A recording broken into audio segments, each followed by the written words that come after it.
So by this stage, you should be in pretty good shape because you've now got a great looking store with some great products, and you've got a payment provider or possibly even a couple of payment providers. Of course, we're still missing a major part, which is driving traffic to the store so that people do buy your products, but all that is coming up. Now, in this lecture, what I want to do is look at making a test order.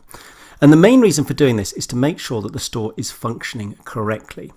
Now, again, I get questions from people now and again saying I have problems with my store, I'm not getting any sales, whatever it might be. And often the first thing I'll say is, have you done a test order? Have you checked that absolutely everything works from A to Z? And very, very often they'll do an order of some kind and discover that actually no, they do have issues. So for that reason, although we're going to do one test order right now, I encourage you to periodically, maybe once a week or once a month, something like that, make a test order on your site so that you're fully convinced that everything is working perfectly. Now, of course, later on, once you've got many, many sales coming in, you probably don't need to worry about that. But just in the beginning, when there's so much going on and so much to consider, this is really, really worth doing.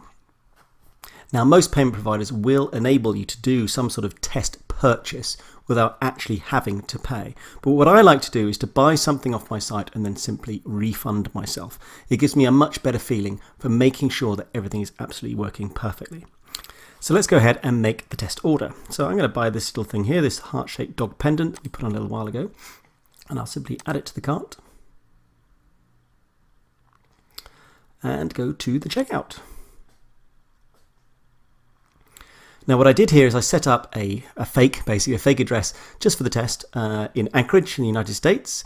And you can see I've got a subtotal of 19 and I've got my shipping, as I would expect, at $2.95 as we set it up not so long ago.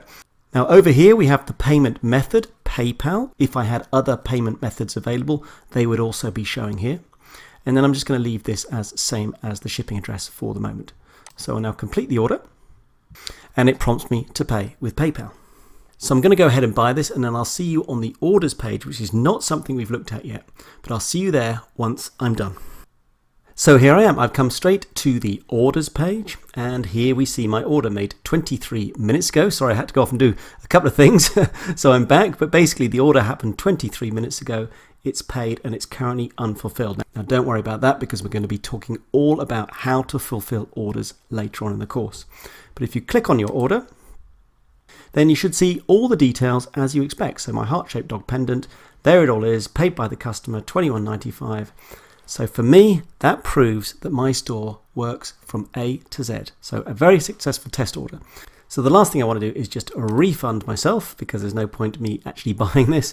It was all just for a test. So there we go, all the details, and just simply click on refund. And there we have it. So now we get an all items were shipped or refunded just for confirmation. So all done. You have made a full-blown test order. And as I say in the beginning, just go through that process periodically, maybe once a week, once a fortnight, or possibly once a month. But certainly don't forget about it.